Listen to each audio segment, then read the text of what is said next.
لا إله إلا الله لا إله إلا الله لا إله. نحمده ونصلي على رسوله الكريم. أما بعد فأعوذ بالله من الشيطان الرجيم. بسم الله الرحمن الرحيم. ألهاكم التكاثر حتى زرتم المقابر كلا سوف تعلمون ثم كلا سوف تعلمون كلا لو تعلمون علم اليقين لترون الجحيم ثم لترونها عين اليقين ثم لتسألن يومئذ عن النعيم.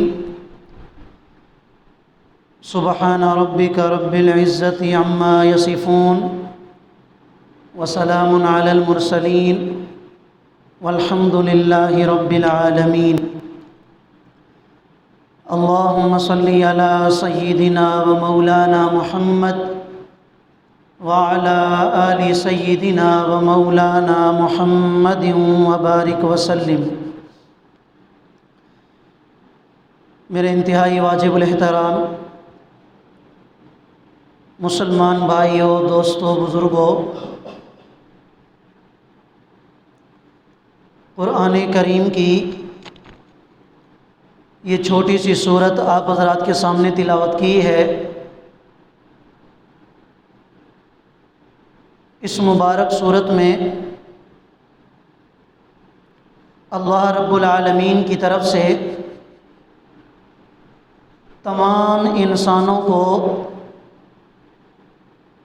بہت بڑی غفلت سے بیدار کیا جا رہا ہے کہ جو غفلت تقریباً ہر مسلمان کے اندر، ہر انسان کے اندر پائی جاتی ہے، کسی میں کم اور کسی میں زیادہ. شاید ہی کوئی انسان ایسا ہو کہ جس میں یہ غفلت نہ پائی جاتی ہو. قرآن کریم میں اللہ رب العالمین کی طرف سے اور نبی کریم صلی اللہ علیہ وسلم کے مبارک ارشادات میں ہر انسان کی توجہ اس بات کی طرف دلائی گئی کہ غفلت میں زندگی گزارنا یہ بہت بری چیز ہے. غافل ہو کر زندگی گزارنا یہ اللہ کو بالکل پسند نہیں ہے. حتیٰ کہ قرآن کریم کے اندر اللہ رب العالمین ارشاد فرماتے ہیں کہ غفلت میں زندگی گزارنے والا انسان وہ اس قابل ہی نہیں ہے کہ اسے انسان سمجھا جائے یا اسے انسان کہا جائے، بلکہ اللہ نے اس کی مثال جانوروں کے ساتھ بیان فرمائی ہے. اولئک کالانعام بل ہم اضل، کہ غفلت میں زندگی گزارنے والا انسان اس کی مثال جانور کی طرح ہے، اور فرمایا کہ جانور سے بھی بدتر ہے. تو یہ جو مبارک سورت آپ حضرات کے سامنے تلاوت کی ہے، اس میں اللہ رب العالمین اسی غفلت سے ہر انسان کو بیدار کرنا چاہتے ہیں. یاد رکھیے کہ اس کائنات میں ہر انسان اس حقیقت سے واقف ہے کہ کوئی بھی انسان اس دنیا میں ہمیشہ کے لیے نہیں آیا، بلکہ ایک نہ ایک دن اسے اس دنیا سے جانا پڑے گا۔ کتنا بڑے سے بڑا انسان کیوں نہ ہو، سرمایہ دار کیوں نہ ہو، بڑے سے بڑا اقتدار والا کیوں نہ ہو، نبی ہو، ولی ہو، صحابی ہو، بزرگ ہو، کتنا بڑا نیک انسان کیوں نہ ہو، اسے ایک نہ ایک دن اس دنیا سے جانا پڑے گا۔ اور پھر یہ ایک عجیب حقیقت ہے کہ اس کائنات کے اندر اس حقیقت کا انکار کسی نے بھی نہیں کیا۔ بڑے سے بڑے داعیہ، بڑے سے بڑے ملحد، اللہ معاف کرے، انہوں نے اللہ کے وجود کا انکار کر دیا، کسی نے نبی کا انکار کر دیا، اللہ کی کتاب کو جھٹلا دیا۔ لیکن یہ موت ایسی حقیقت ہے کہ اس حقیقت کا انکار آج تک اس دنیا میں کسی نے بھی نہیں کیا، سب اس حقیقت سے واقف ہیں۔ تو یہ جتنی بدیہی چیز ہے اور جتنی بڑی حقیقت ہے، آج انسان اتنا ہی زیادہ اس حقیقت سے غفلت میں پڑا ہے۔ کیا مطلب؟ کہ بڑی مشکل سے ہمارے دلوں میں، ہمارے دماغ میں یہ بات آتی ہے کہ ہم نے مرنا بھی ہے، مرنے کے بعد اپنی زندگی کا حساب و کتاب اللہ کو دینا ہے، مرنے کے بعد حشر کا جو مرحلہ ہے اس کی سختیوں سے بھی ہم نے گزرنا ہے۔ بڑی مشکل سے یہ بات ہمارے ذہن میں آتی ہے، ہماری زبان پر اس کا تذکرہ آتا ہے، ہمارے دل میں اس کا خیال بڑی مشکل سے پیدا ہوتا ہے۔ حالانکہ میں نے بتایا کہ یہ ایک ایسی حقیقت کہ جس پر کسی دلیل کی ضرورت نہیں ہے کہ میں آپ کو دلائل دوں کہ نہیں ہم نے مرنا ہے، دلائل کی ضرورت ہی نہیں ہے۔ ہر مسلمان مانتا ہے، ہر انسان مانتا ہے، بڑے سے بڑا کافر اور مشرک بھی مانتا ہے، لیکن اتنے ہی زیادہ اس چیز کے بارے میں آج ہم غفلت کے اندر مبتلا ہیں۔ آج ہر مسلمان اپنے گریبان میں جھانک کر اس بات کا فیصلہ کر سکتا ہے کہ میں آج اپنی اس دنیا کی زندگی میں اپنے رب سے کتنا غافل ہوں۔ میرا ایمان ہے کہ میرا رب دیکھتا ہے، لیکن جب میں نافرمانی کرتا ہوں اس کی، جب میں کوئی گناہ کا کام کرتا ہوں اور جب اس کی نافرمانی میں کر رہا ہوتا ہوں، کیا اس وقت میرے دل میں یہ خیال ہوتا ہے کہ میرا رب دیکھ رہا ہے؟ ایمان ہے ہمارا کہ ہمارا رب سنتا ہے، ہمارا رب جانتا ہے، قادر مطلق ہے، ہر عقیدہ اور نظریہ ہمارا ہے،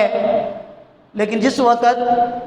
ہم اسی پروردگار کی نافرمانی میں لگے ہوتے ہیں تو ہم اپنے اللہ سے غافل ہوتے ہیں، ہم اللہ کے پیغمبر سے غافل ہیں، اللہ کے نبی کی سنت سے غافل ہیں، کہ جس نبی کے بارے میں اللہ کا قرآن ہمیں بتاتا ہے لَقَدْ جَاءَكُمْ مِنَ اللَّهِ نُورٌ، کہ اے ایمان والو، اللہ تعالیٰ نے نبی کریم صلی اللہ علیہ وسلم کی مبارک شکل میں تمہیں ایک نور عطا فرمایا ہے، ایک روشنی عطا فرمائی ہے۔ کس چیز میں روشنی؟ حضور علیہ الصلاۃ والسلام کی تعلیمات کی روشنی، حضور علیہ الصلاۃ والسلام کی سنت کی روشنی، حضور علیہ الصلاۃ والسلام کی سیرت کی روشنی، کہ آپ نے نماز کیسے پڑھی، آپ نے زکوٰۃ کیسے ادا کی، آپ نے روزے کیسے رکھے، آپ نے حج عمرہ کیسے کیا، آپ نے اپنے والدین کے حقوق کیسے ادا کیے، آپ نے اپنی اولاد کے حقوق کیسے ادا کیے، آپ نے کاروبار حضرت خدیجہ رضی اللہ تعالیٰ عنہا کے ساتھ مل کے کیسے کیا، آپ نے زراعت، آپ نے کاشتکاری کیسے کی، آپ نے اپنے صحابہ کرام کو تجارت اور کاروبار کے کیا اصول بتلائے۔ زندگی کا کوئی شعبہ ایسا نہیں کہ جس میں نبی کریم صلی اللہ علیہ وسلم کی تعلیمات کا نور موجود نہ ہو۔ تو اس نبی سے آج ہم غافل ہیں، اس نبی کی سنت سے آج ہم غافل ہیں۔ وہ نبی کتاب مبین قرآن کریم کی شکل میں ایک اصول اور قانون جو لے کے آیا، آج ہم اس قرآن سے غافل ہیں۔ سال ختم ہو جاتا ہے لیکن ہمارے قرآن کی تلاوت میں ہمارا قرآن ختم نہیں ہوتا، سال ختم ہو جاتا ہے لیکن قرآن کی تلاوت کی فکر ہمیں نہیں ہوتی، قرآن کو کھول کر پڑھنے کی، موبائل کو ہم روزانہ 1000 مرتبہ کھول کر دیکھتے ہیں کہ کہیں کسی کا میسج تو نہیں آیا، کہیں کسی کی کوئی پوسٹ تو نہیں لگی، لیکن قرآن کھولنے کی ہمیں توفیق نہیں ہوتی۔ یہ قرآن سے غفلت ہے۔ اللہ سے بھی ہم غافل، نبی کی سنت سے بھی ہم غافل، اللہ کی کتاب سے بھی ہم غافل، اللہ کے ذکر سے بھی ہم غافل، اللہ سے مانگنا، دعا کرنا، اس دعا سے بھی ہم غافل۔ ہر مسلمان دیکھ لے کہ ہم روزانہ کتنی دفعہ اور کتنے منٹ بیٹھ کر اللہ کی بارگاہ میں ہم اللہ سے دعا مانگتے ہیں، اللہ سے اپنی حاجات مانگتے ہیں، اللہ کے سامنے اپنی پریشانیاں رکھتے ہیں۔ مجھے تو نہیں لگتا کہ شاید ہی مشکل سے کوئی وقت ایسا ہم نے مقرر کر رکھا ہو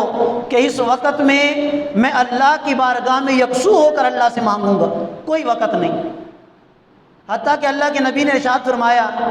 کہ فرض نماز کے بعد دعا قبول ہوتی ہے۔ اکثر مسلمانوں کو دیکھنے میں آتا ہے کہ جب فرض نماز کا سلام پھیرا جاتا ہے فوراً اٹھ کے چلے جاتے ہیں،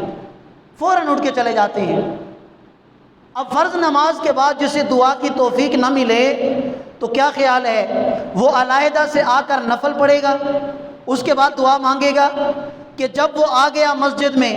اور اس نے وضو بھی کیا، جماعت کے ساتھ نماز بھی پڑھی، اس وقت اسے اللہ نے توفیق نہیں دی تو پھر وہ کب اللہ سے دعا مانگے گا؟ تو اللہ سے مانگنے کے اعتبار سے بھی ہم غافل ہیں۔ تو اللہ رب العالمین نے اس مبارک صورت کے اندر اس بات کی نشاندہی فرمائی اور ہر اہل ایمان کو اس بات پر متنبہ فرمایا کہ اے اہل ایمان، اس غفلت کی زندگی سے نکل کر اپنے آپ کو اللہ کی فرما برداری والی زندگی، اللہ کی بندگی والی زندگی، کہ جس مقصد کے لیے اللہ نے تمہیں دنیا میں بھیجا ہے، اس زندگی کی طرف اپنے آپ کو لے آؤ۔ اگر انسان تھوڑی دیر کے لیے سوچے تو ہر انسان اس حقیقت کو جانچ لے گا کہ واقعی یہ دنیا میری حقیقی منزل نہیں ہے، یہ دنیا میرا ہمیشہ کا ٹھکانہ نہیں ہے۔ میری حقیقی منزل کیا ہے؟ میرا حقیقی گھر کون سا ہے؟ تو اللہ کا قرآن ہمیں بتاتا ہے کہ ہر ایمان والے کی اور ہر انسان کی حقیقی زندگی وہ آخرت کی زندگی ہے۔ ہر انسان کی حقیقی منزل وہ آخرت کی منزل ہے، ہر انسان کا حقیقی ٹھکانہ وہ آخرت کا ٹھکانہ ہے۔ اور آج ہر انسان اپنی اس اصل منزل سے غافل ہے۔ ہماری ساری دوڑ دھوپ، ہماری ساری کوششیں، ہماری ساری طاقت، ہماری ساری قوت اگر خرچ ہو رہی ہے تو صرف اس بات پر خرچ ہو رہی ہے کہ کس طرح میرا مال اپنے رشتہ داروں سے زیادہ ہو جائے، کس طرح میرا گھر میرے رشتہ داروں سے اچھا بن جائے، کس طرح میری سواری میرے دوست احباب سے اچھی بن جائے۔ صبح سے لے کر شام تک اور شام سے لے کر صبح تک ہماری یہی دوڑ دھوپ اور کوشش ہے کہ کس طرح میں دنیاوی زندگی کے اعتبار سے اپنے دوست احباب، اپنے رشتہ داروں سے آگے نکل جاؤں۔ اور اسی کا تذکرہ اللہ رب العالمین نے اس مبارک صورت میں فرمایا ہے، فرمایا کہ اے ایمان والو، الہاکم التکاثر، تمہیں اس چیز نے غفلت میں ڈال دیا ہے کہ میں کس طرح اپنے دوسروں مسلمانوں سے آگے نکل جاؤں، مال و دولت میں، اچھا گھر بنانے میں، اچھی سواری لینے میں، جائیداد بنانے میں، زمین بنانے میں کس طرح یہ مال کی کثرت حاصل کروں۔ اسی دوڑ دھوپ نے تمہیں دنیا کی زندگی میں غفلت میں ڈال کے رکھا ہے، اور اسی غفلت میں تم زندگی گزارتے ہو حتیٰ زرتم المقابر، یہاں تک کہ لوگ تمہیں اٹھا کے قبر میں جا کے دفن کر دیتے ہیں۔ ساری زندگی غفلت میں گزر گئی، ساری زندگی غفلت میں گزر گئی۔ ایک وقت ایسا آیا کہ لوگوں نے چارپائی پہ اٹھا کر اور تم مجبور پڑے چارپائی پہ اور جا کے انہوں نے قبر میں دفن کر دیا۔ اب وہ مرحلہ آ گیا، اب وہ زندگی آ گئی کہ جس کے لیے اللہ تعالیٰ نے تمہیں دنیا میں بھیجا تھا کہ دنیا میں تم نے اس آخرت والی زندگی کو سنوارنا ہے۔ غفلت میں زندگی گزار کے چلا گیا، اب آگے کیا ہوگا؟ ظاہری سی بات ہے، جیسی کرنی ویسی بھرنی۔ اگر دنیا میں غفلت کی زندگی گزاری ہوگی، برائی میں، گناہوں میں، تو آگے اللہ تعالیٰ کی طرف سے فیصلے بھی پھر اسی طرح کے ہوں گے۔ تو یہ اس مبارک صورت کے اندر اللہ تعالیٰ نے اس بات پر تنبیہ فرمائی ہے کہ سارے اہل ایمان، سارے مسلمان اپنے گریبان میں جھانک کر اس بات کا فیصلہ کریں اور اللہ کی بارگاہ میں توبہ کریں اس غفلت سے کہ یا اللہ یہ غفلت بڑی بری چیز ہے، ہم نے غفلت میں زندگی گزار دی، یا اللہ توبہ کرتے ہیں اس غفلت سے۔ آئندہ کا جو لاہ عمل ہے ہماری زندگی کا وہ یہ ہوگا کہ جس مقصد کے لیے تو نے ہمیں اس دنیا میں بھیجا ہے، اور وہ مقصد کیا ہے؟ تیری بندگی، تیری عبادت، یا اللہ تیری عبادت میں زندگی گزاریں گے۔ اور اللہ تعالیٰ کا یہ مطالبہ ہم سے نہیں ہے کہ تم ساری زندگی سجدے میں پڑے رہو، ساری زندگی رکوع میں پڑے رہو، ساری زندگی نماز پڑھتے رہو، نہیں۔ اللہ نے تو ہمیں چھوٹ دی ہے، اللہ کا حکم ہے کہ 5 وقت کی نماز پڑھ لو، 2.5% اپنے مال کی زکوٰۃ ادا کر دو، اگر طاقت ہے تو حج کر لو، رمضان کے روزے رکھ لو، اس کے بعد تمہیں چھوٹ ہے۔ اس کے بعد کیا ہے؟ تمہیں چھوٹ ہے کہ تم کاروبار بھی کر سکتے ہو، تم تجارت بھی کر سکتے ہو، تم دکانداری بھی کر سکتے ہو، تم دنیا کے سارے کام کر سکتے ہو، لیکن صرف اتنی بات کا خیال رکھنا ہے کہ ان سارے کاموں کو کرتے ہوئے میں رب کریم کو تم نے نہیں بھلانا۔ آج مسلمان کا سب سے بڑا المیہ یہ ہے کہ اللہ تعالیٰ کی طرف سے جو ہمیں چھوٹ ملی تھی، جو ہمیں رخصت ملی تھی کہ تم دنیا کا کاروبار کر سکتے ہو، اسی رخصت سے ہم نے ناجائز فائدہ اٹھایا اور اس طرح کے کاموں میں پڑھ کر ہم نے اللہ کی ذات کو بھلا دیا۔ اب ہم کاروبار کرتے ہیں، اسی کاروبار کو ترقی دینے کے لیے جھوٹ بولتے ہیں، اسی کاروبار کو آگے لے جانے کے لیے دھوکہ دہی کرتے ہیں، نہ ہمیں نماز کا پتہ ہوتا ہے، نہ ہمیں زکوٰۃ کی ادائیگی کا پتہ ہوتا ہے، رمضان کے روزے تک ہم چھوڑ دیتے ہیں۔ تو یہ جو غفلت والی زندگی ہے، اسی زندگی سے اللہ تعالیٰ ہمیں نکالنا چاہتے ہیں، اور یہ غفلت والی زندگی اللہ تعالیٰ کو بہت ہی ناپسندیدہ ہے۔ آپ اگر صحابہ کرام رضوان اللہ تعالیٰ علیہ مجمعین ان کی مبارک زندگی کو پڑھیں، جیسے حیات الصحابہ کے اندر بھی علماء کرام نے ان کے بڑے عجیب عجیب واقعات صحابہ کرام کے نقل فرمائے ہیں۔ حضرت سعد بن ابی وقاص رضی اللہ تعالیٰ عنہ کے بارے میں آتا ہے کہ ان کو پتہ چلا کہ حضرت سلمان فارسی رضی اللہ تعالیٰ عنہ وہ بیمار ہو چکے ہیں، تو حضرت سعد بن ابی وقاص رضی اللہ تعالیٰ عنہ ان کی تیمارداری، ان کی عیادت کے لیے تشریف لے گئے، اور جب گھر میں داخل ہوتے ہیں تو حضرت سلمان فارسی رضی اللہ تعالیٰ عنہ نے جیسے حضرت سعد رضی اللہ تعالیٰ عنہ کو دیکھا تو زاروں قطار رونے لگ گئے، روتے رہے۔ حضرت سعد نے پوچھا کہ سلمان تم روتے کیوں ہو، کیا وجہ ہے تمہارے رونے کی؟ حضرت سلمان پھر بھی روتے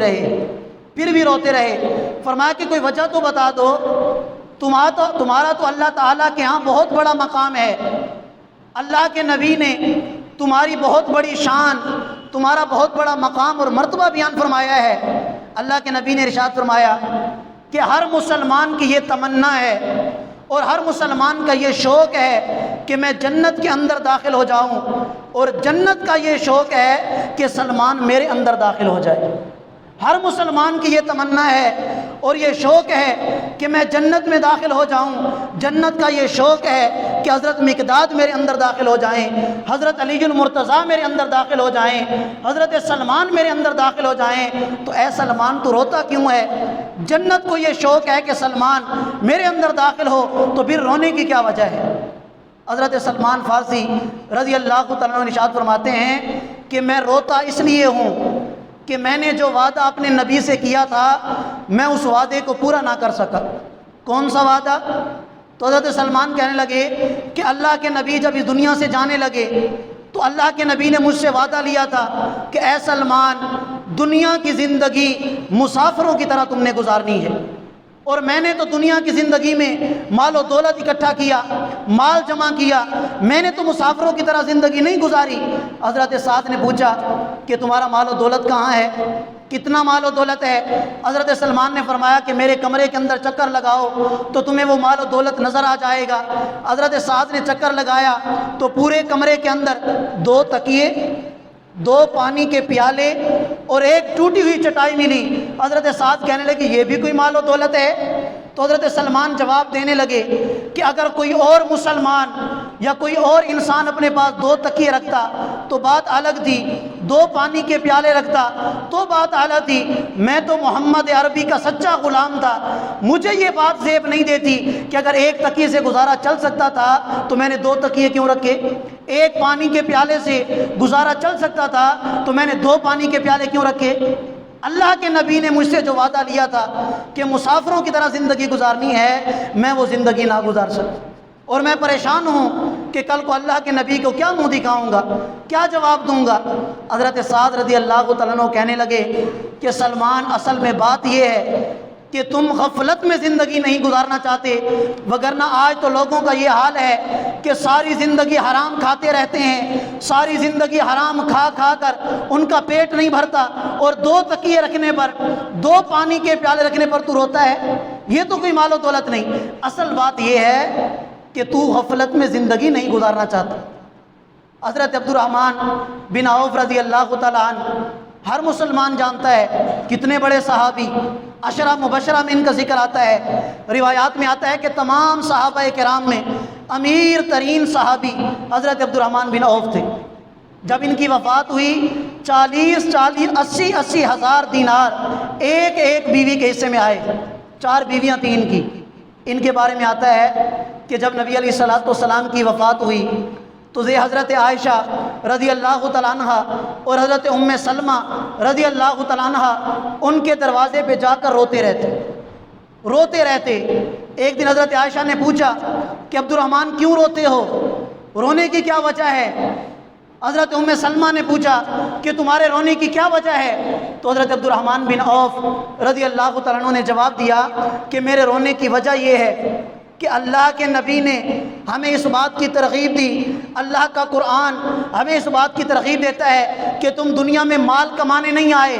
تمہارے دنیا میں آنے کا مقصد مال کمانا نہیں ہے، تمہارے دنیا میں آنے کا مقصد دنیاوی اعتبار سے ایک دوسرے سے آگے بڑھنا نہیں ہے، کوٹھی بنگلے گاڑیاں ان کا حاصل کرنا نہیں ہے، بلکہ دنیا میں تمہارے آنے کا مقصد اللہ کی بندگی ہے۔ تو میرے پاس تو اتنا مال و دولت ہے، مجھے ڈر لگتا ہے کہ کہیں اللہ تعالیٰ کل کو قیامت کے دن مجھ سے سوال نہ کرے۔ تو حضرت عائشہ نے جواب دیا عبد الرحمن تمہارے پاس جتنا بھی مال ہے، تمہارے تو مال کا ایک ایک روپیہ یہ حلال کا ہے، اور تمہارے مال کے حلال ہونے کی دلیل یہ ہے کہ اللہ کے نبی نے تمہارے پیچھے نماز پڑھی ہے، اللہ کے نبی نے تمہارے پیچھے نماز پڑھی ہے، اس بات کی دلیل ہے کہ تمہاری جتنی بھی کمائی ہے وہ حلال کی کمائی ہے۔ تم کیوں روتے ہو؟ جاؤ اور اللہ کی راہ میں خرچ کرو، 4 ہزار دینار روزانہ اللہ کی راہ میں خرچ کر دے، پھر آ کے رونے لگ دے کہ مال ختم ہی نہیں ہو رہا، کہیں ایسا نہ ہو کہ کل کو قیامت کے دن اللہ تعالیٰ سوال کر لیں۔ حضرت عائشہ نے جواب دیا کہ اے عبد الرحمن، اصل میں بات یہ ہے کہ تم غفلت کی زندگی نہیں گزارنا چاہتے، اور یہ غفلت کی زندگی نہیں ہے، یہ اللہ کی طرف سے تمہیں عطا کردہ مال ہے، تو مال کا ہونا یا مال کا نہ ہونا یہ اللہ کا ہاں قبولیت کی دلیل نہیں، لیکن ہر مسلمان کو چاہیے کہ وہ مال و دولت کی کثرت اور مال و دولت زیادہ کمانے میں اور دنیا کو بنانے میں لگا رہا، اور اللہ کو بھول جائے، اللہ کے قرآن کو بھول جائے، نبی کی سنت کو بھول جائے، اور غفلت میں اسی طرح زندگی گزارتا چلا جائے۔ اللہ نے اس مبارک صورت کے اندر اس بات سے منع فرمایا ہے، فرمایا الہاکم التکاثر، کہ مال کی کثرت اور مال کے کثرت کی چاہت نے تمہیں اللہ کی ذات سے غافل کر دیا، تمہیں دین اسلام سے غافل کر دیا، آخرت والی زندگی جو تمہاری اصل منزل ہے اس اصل منزل سے تمہیں غافل کر دیا۔ حتی زرتم المقابر، فرمایا کہ ایک وقت ایسا آئے گا کہ تمہیں قبر میں جا کے دفن کر دیا جائے گا اور پھر تم کچھ بھی نہ کر سکو گے۔ تو ہر مسلمان کو اس بات کی کوشش کرنی چاہیے کہ آج ہم جو دنیا کی زندگی گزارتے ہیں، کیا ہماری زندگی، بلکہ میں تو یہ کہوں گا کہ اللہ معاف کرے، آج اکثر مسلمان اسی طرح غفلت کی زندگی میں لگے ہیں۔ پہلے میں خود، پھر آپ سب اپنے گریبان میں جان کر اس بات کا فیصلہ بخوبی کر سکتے ہیں کہ واقعی آج ہماری جو زندگی ہے کہ صبح سے لے کر شام، پھر شام سے لے کر صبح، ہماری ساری دوڑ دھوپ اور ہماری ساری محنت وہ اسی بات کے لیے ہوتی ہے کہ کس طرح میرے پاس مال زیادہ آ جائے، کسی طرح میں اپنے رشتہ داروں سے اپنا گھر اچھا بنا لوں، مال و جائیداد، کوٹیاں، بنگلے، گاڑی، میری سواری اچھی بن جائے۔ اگر خیال نہیں ہے تو صرف اس چیز کا کہ میں اپنی آخرت کے گھر کو کیسے سنواروں گا، میرا آخرت کا گھر کیسے اچھا بنے گا، میں اپنے آپ کو قبر کے عذاب سے کیسے بچاؤں گا، حشر کی سختیوں سے اپنے آپ کو کیسے بچاؤں گا، اللہ کی رضا مجھے کیسے نصیب ہوگی، اس چیز سے آج ہر مسلمان غفلت میں پڑا ہے۔ تو قرآن و سنت میں اللہ اور اس کے رسول کی طرف سے ہمیں اس بات کی ترغیب دی جاتی ہے کہ اے ایمان والو، غفلت بڑی بری چیز ہے، اور اس غفلت کو دور کرنے کا سب سے بہترین طریقہ وہ اللہ کا ذکر ہے۔ جو مسلمان اللہ کا ذکر کثرت سے کرے گا، غفلت اس کے پاس بھی نہیں آ سکتی۔ جو مسلمان اللہ کو یاد ہر وقت کرتا رہے گا، انشاءاللہ اس کی غفلت خود بخود دور چلی جائے گی، ختم ہو جائے گی۔ اللہ تعالیٰ کی بارگاہ میں میں دعا گو ہوں کہ اللہ تعالیٰ اس غفلت بھری زندگی سے ہمیں توبہ کرنے کی توفیق عطا فرمائے اور قرآن و سنت کے مطابق زندگی گزارنے کی توفیق عطا فرما دیں۔ وآخر دعوانا ان الحمد للہ رب العالمین۔ جزاکم اللہ۔